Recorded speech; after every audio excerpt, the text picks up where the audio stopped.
Est-ce qu'un simple conflit de voisinage à propos d'un pub un peu trop bruyant peut vraiment révéler une faille dans notre état de droit? C'est une question assez forte et c'est pourtant celle que soulève la plainte qu'on va décortiquer ensemble aujourd'hui. Alors on commence fort avec ces dessins qui viennent tout droit du document source. Ça nous met direct dans le bain. La question est simple, est-ce que vous avez une autorisation? Et la réponse, oui, de Daniel. Ça sent un peu le jet des amis bien placé, non? Ça suggère que les contacts personnels pourraient bien passer avant les règles officielles. Au cœur de cette plainte, il y a un vrai clash, un conflit fondamental entre deux systèmes complètement opposés. Allez, on regarde ça de plus près. Voilà, c'est ça le fameux clash. D'un côté, on a ce qu'on appelle l'état de droit. L'idée, c'est que la loi est la même pour tout le monde. Et de l'autre, eh bien, le système du favoritisme. Que ce soit pour les potes, la famille ou pour obtenir des soutiens. Donc l'état de droit, c'est vraiment ça. Le principe de base, c'est une justice impartiale. Les règles sont les mêmes pour absolument tout le monde, peu importe qui on est, même si on est au pouvoir, pas d'exception. Et juste en face, on a le favoritisme. Là, c'est tout l'inverse. Ce ne sont plus les règles qui comptent, mais qui on connaît. Le copinage entre amis, le népotisme pour la famille ou le clientélisme pour envoyer l'ascenseur. Ok, maintenant qu'on a posé les bases, les concepts, voyons comment tout ça s'applique dans le cas très concret du Fisherman's Pub. L'auteur du document commence son analyse avec une question qui paraît toute simple, mais qui est en fait cruciale. C'est quoi le statut officiel de ce fameux pub? La réponse officielle, elle est très claire. L'établissement a une licence de café-restaurant. Point. Rien de plus, rien de moins. Oui, mais regardez un peu cette photo, cette preuve visuelle que l'auteur nous présente. Une ardoise dehors qui annonce une karaoké night et un DJ.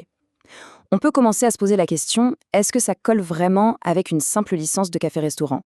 Et voilà, on touche au cœur du problème. Les activités annoncées ne semblent pas du tout correspondre à la licence officielle. L'auteur va même plus loin et précise que, légalement, les licences spécifiques de pub ou de karaoké n'existent tout simplement pas.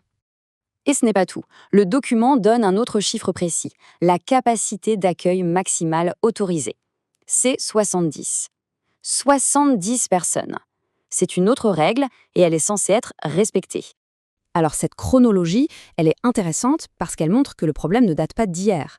Il y a bien eu un contrôle complet avec sonomètre, mais ça remonte à mai 2025. Depuis, on voit une visite imprévue, mais qui n'était pas un contrôle de conformité complet. Et hop, en mars 2026, nouvelle plainte pour le bruit. Bref, on voit bien que le conflit traîne en longueur. Bon, après les faits, les licences, les dates, le document change de ton. On va maintenant parler de l'impact très personnel, très humain de toute cette situation. Cette citation est assez parlante, je trouve. Elle exprime vraiment la frustration, à la fois personnelle et financière. D'un côté, il y a le préjudice, l'impossibilité de dormir, et de l'autre, les obligations qui continuent, comme payer son loyer. On sent un vrai sentiment d'injustice. Et là, ça va encore plus loin. L'auteur fait un lien direct entre le stress de la situation et un problème de santé bien réel en parlant de son cœur qui bat plus fort. Ça montre à quel point le coût personnel peut être élevé et que ce n'est pas juste une petite nuisance. Et tout ça, finalement, nous ramène au point de départ, à l'argument central. On a largement dépassé le stade de la simple querelle de voisinage. Là, on est vraiment sur une question de principe. En fait, pour l'auteur, le bruit, ce n'est que la partie visible de l'iceberg. Le vrai problème, c'est ce sentiment qu'il y a un système de 2 poids, 2 mesures, un système de favoritisme qui bafoue les règles qui devraient s'appliquer à tous. Et tout ça, financé par l'argent des contribuables. Du coup, toute cette affaire nous laisse avec une question bien plus vaste. Une question qui dépasse ce simple cas. À quel moment est-ce qu'un petit conflit local, qui a l'air de rien, devient en fait le révélateur d'un problème beaucoup plus grave, d'un dysfonctionnement de tout un système ?